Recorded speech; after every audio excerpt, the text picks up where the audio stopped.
नमस्कार। 12वीं राजनीति विज्ञान की कक्षा में आप सबका स्वागत है।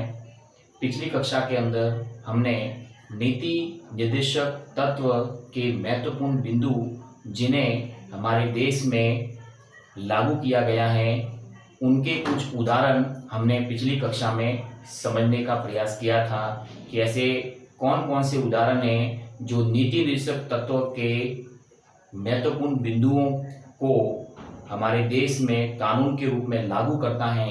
उन बिंदुओं को, उन उदाहरण को हमने पिछली कक्षा में समझने का प्रयास किया था। आज की कक्षा में हम देखेंगे कि मूल अधिकार और नीति निर्देशक तत्वों में क्या अंतर है। दोनों में अंतर जानने का प्रयास करेंगे, मूल अधिकार और नीति निर्देशक तत्व। तो हम देखते हैं कि दोनों में मुख्यतः अंतर क्या है।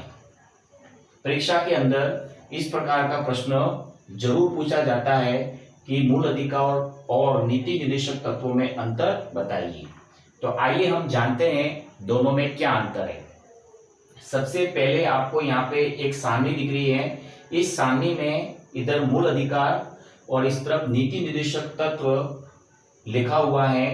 सबसे पहले हम देखेंगे कि मूल अधिकार में पहला बिंदु क्या है, मौलिक अधिकार। मौलिक अधिकार यानी मूल अधिकार वाद योग्य है। वाद का मतलब मौलिक अधिकार जो है वो संसद में और न्यायालय में उसके ऊपर वाद विवाद किया जा सकता है, उसके ऊपर विचार विमर्श किया जा सकता है न्यायालय में और संसद में। संसद यानी हमारे देश की संसद जहाँ पे कानून का निर्माण होता है और हमारी सरकार और विपक्ष की पार्टी के सदस्य बैठकर चर्चा करते हैं, कानून का निर्माण करते हैं। वहां पर मौलिक अधिकार के संबंध में वाद विवाद यानी विचार विमर्श किया जा सकता है, न्यायालय में भी किया जा सकता है। इसलिए इसको कहते हैं कि मौलिक अधिकार वाद योग्य है। दूसरा जो बिंदु है, निर्देशक तत्व वाद योग्य नहीं है। मतलब जो नीति निर्देशक तत्व है वो वाद योग्य नहीं है। यानी नीति निर्देशक तत्व को न्यायालय में वाद का विषय नहीं बनाया जा सकता, यानी वाद विवाद का विचार विमर्श का विषय नहीं बनाया जा सकता, उसको लेकर कोई केस नहीं किया जा सकता और संसद के अंदर भी इसके ऊपर वाद विवाद नहीं किया जा सकता। इस प्रकार ये वाद का विषय नहीं है। तो दोनों में सिंपल अंतर है, मौलिक अधिकार वाद योग्य, नीति निर्देशक तत्व वाद योग्य नहीं है। दूसरा जो हमारा बिंदु है, यह नागरिकों के कानूनी अधिकार है। यह से मतलब मूल अधिकार। मूल अधिकार जो है नागरिकों का कानूनी अधिकार है, यानी हमारे संविधान के कानून के अनुसार देश के सभी नागरिकों को मौलिक अधिकार प्राप्त हैं। हम जानते हैं कि वर्तमान में 6 मौलिक अधिकार हैं जो हमारे देश के नागरिकों को प्राप्त हैं। दूसरा यहाँ पे नीति निर्देशक तत्व कहता है कि यह समाज के नैतिक बंधन है। यानी नीति निर्देशक तत्व नागरिकों के लिए एक नैतिक बंधन है। समाज में नागरिक रहता है, हम रहते हैं, इसलिए समाज के लिए नैतिक बंधन माना गया है। नैतिक बंधन से तात्पर्य है कि एक अच्छे समाज के निर्माण के लिए, एक अच्छे नागरिक के निर्माण के लिए हमें नीति निर्देशक तत्व की अच्छी बातों को मानना पड़ता है और उसे अपने जीवन में उतारना पड़ता है। इसलिए एक अच्छे समाज और शासन की स्थापना के लिए भी नीति निर्देशक तत्व की बातों को हम स्वीकार करते हैं, इसलिए इसे नैतिक बंधन माना गया है। ठीक है, तो यहाँ पर भी सिंपल सा अंतर है। मूल अधिकार नागरिकों का कानूनी अधिकार है, नीति निर्देशक तत्व समाज के लिए नैतिक बंधन है, कानूनी अधिकार नहीं है। तीसरा है, यह व्यक्ति, यह से मतलब मूल अधिकार, यह व्यक्ति के व्यक्तिगत अधिकार है। व्यक्तिगत अधिकार यानी प्रत्येक व्यक्ति को हमारे संविधान के द्वारा मौलिक अधिकार प्राप्त है। ठीक है ना, 6 मौलिक अधिकार है और हमारे देश के प्रत्येक नागरिक को, चाहे वो किसी भी धर्म का है, जाति का है या स्त्री है या पुरुष है, सभी को समान रूप से व्यक्तिगत यानी प्रत्येक व्यक्ति को मूल अधिकार समान रूप से प्राप्त हैं। इसलिए मूल अधिकार हमारे देश के प्रत्येक व्यक्ति को व्यक्तिगत रूप से प्राप्त है, यानी यह व्यक्तिगत अधिकार है। ठीक है।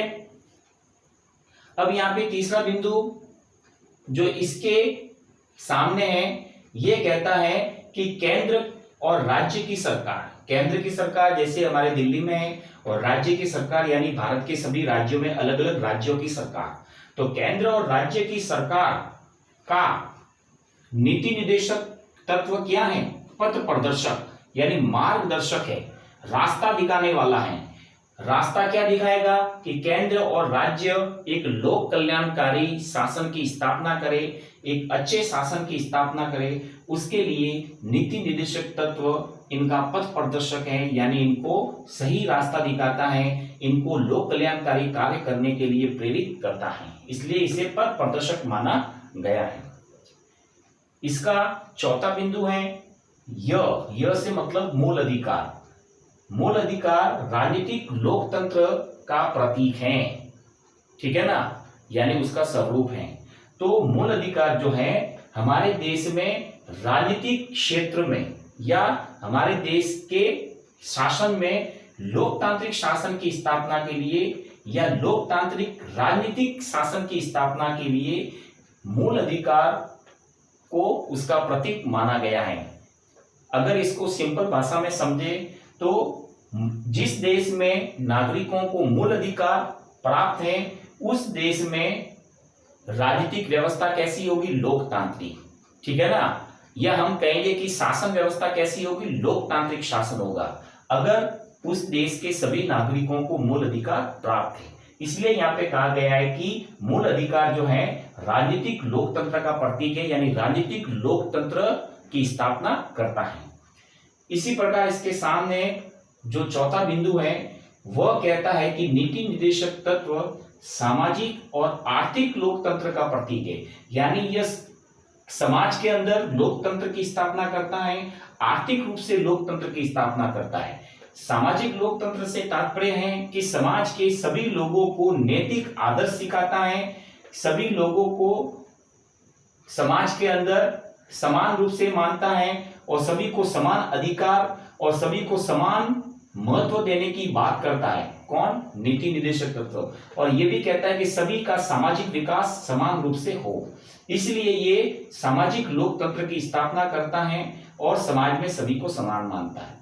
आर्थिक लोकतंत्र की बात करें तो नीति निर्देशक तत्व आर्थिक क्षेत्र में भी कहता है कि आर्थिक क्षेत्र में प्रत्येक वर्ग या जाति या धर्म सभी प्रकार के लोगों को आर्थिक क्षेत्र में समानता का अधिकार प्राप्त हो और सभी को आर्थिक क्षेत्र में समान अवसर प्राप्त हो और सभी का समान रूप से आर्थिक विकास हो।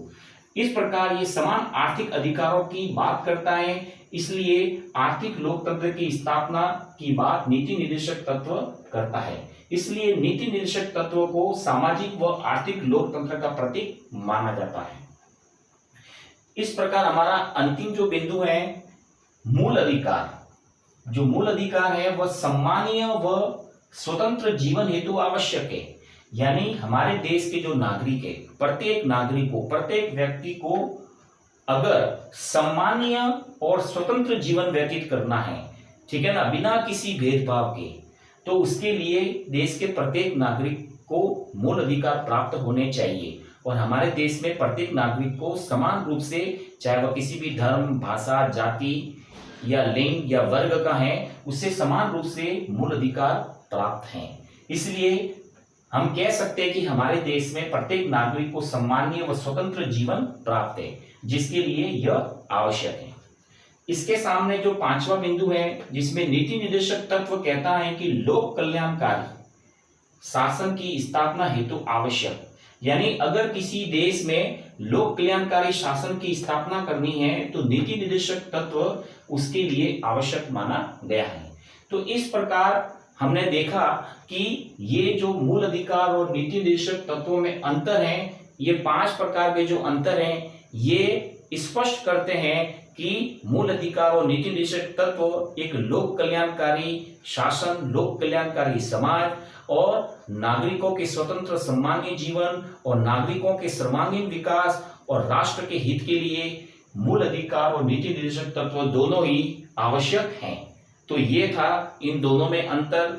आगे की जो बातें हैं हम अगली कक्षा में देखेंगे। धन्यवाद। सभी का नमस्कार। 12वीं राजनीति विज्ञान की कक्षा में आपका स्वागत है।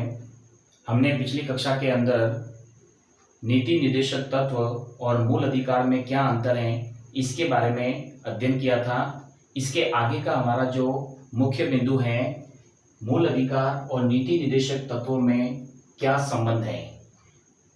हम आज की कक्षा में इन दोनों में यह जानने का प्रयास करेंगे कि मूल अधिकार और नीति निर्देशक जो तत्व हैं, इन दोनों के अंदर ऐसी क्या बातें हैं जिनके कारण से इन दोनों में गहरा संबंध है और इन दोनों के बिना हमारा संविधान अधूरा है।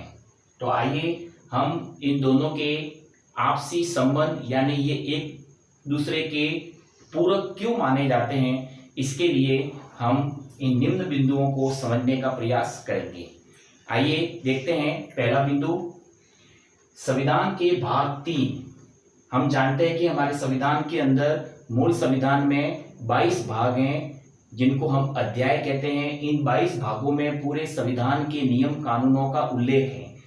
तो संविधान के भाग 3 के अंदर मूल अधिकारों का उल्लेख है, जो नागरिकों को 6 प्रकार के मूल अधिकार दिए गए हैं।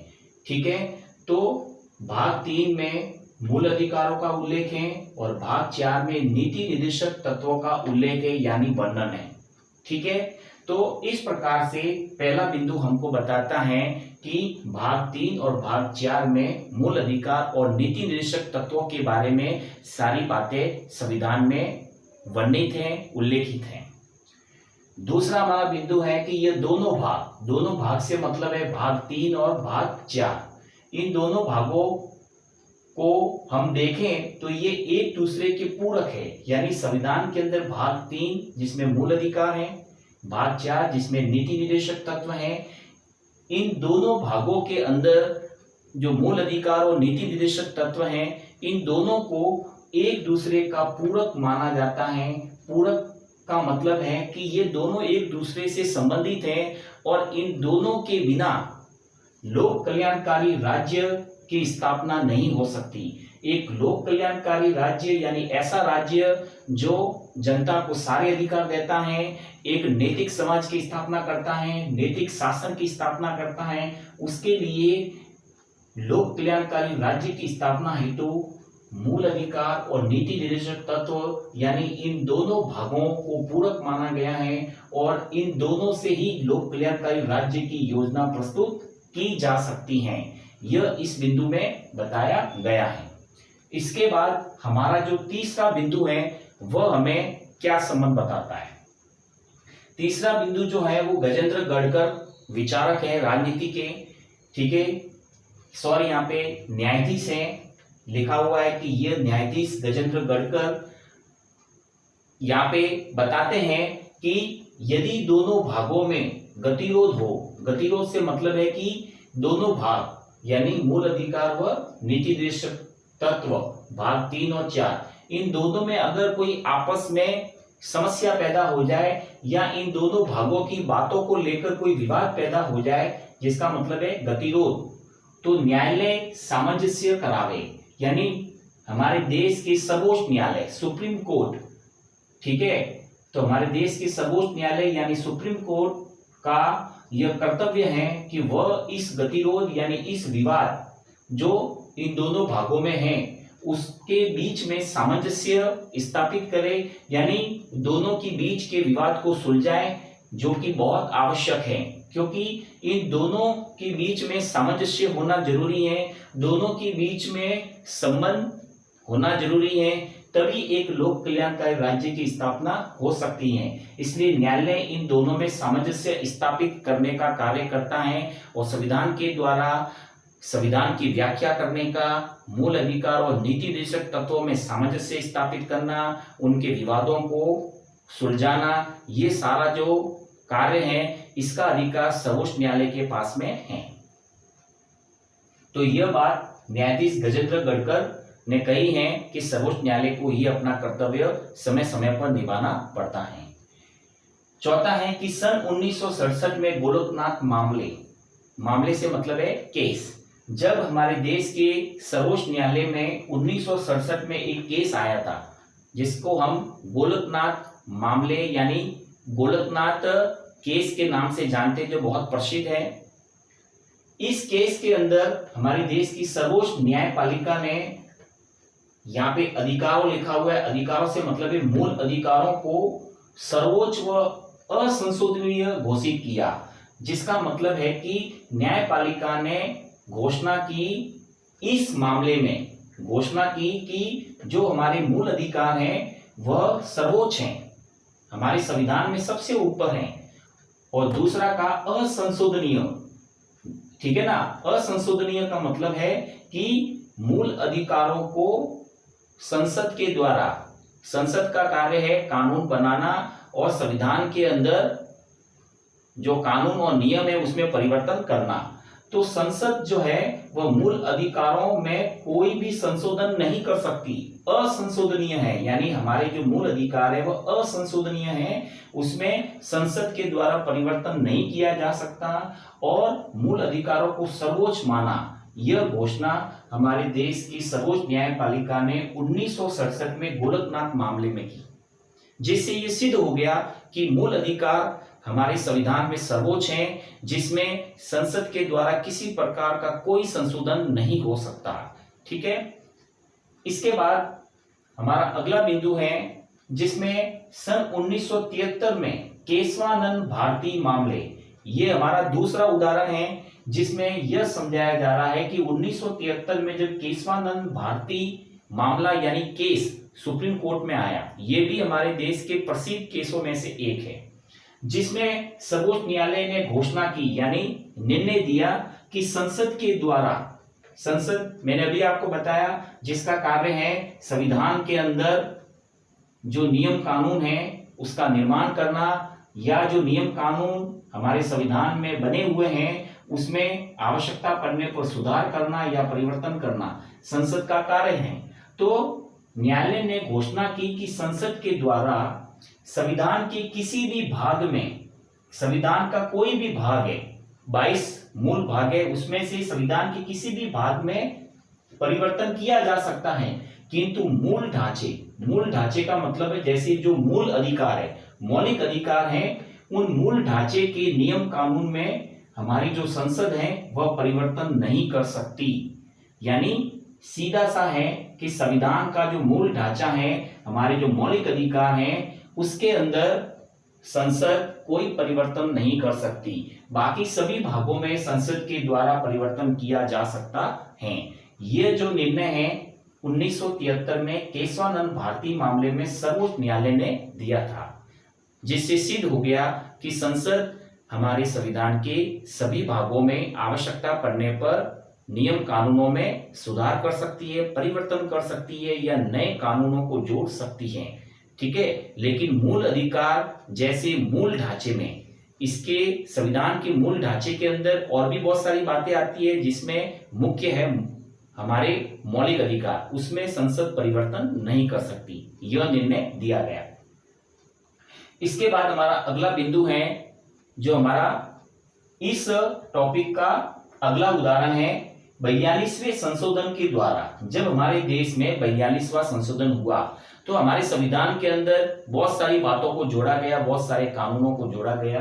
तो उसमें नीति निर्देशक तत्वों को मूल अधिकारों पर वरीयता, वरीयता से मतलब है कि सर्वोच्च न्यायालय के द्वारा या संसद के द्वारा, ठीक है ना, यहाँ पे सर्वोच्च न्यायालय की बात नहीं करेंगे, संसद के द्वारा 42वें संशोधन के माध्यम से नीति निर्देशक तत्वों को मूल अधिकारों से श्रेष्ठ माना गया, यानी मूल अधिकारों से ऊपर माना गया, जिसके कारण से नीति निर्देशक तत्वों को मूल अधिकारों से श्रेष्ठ मानते हुए वरीयता दी गई।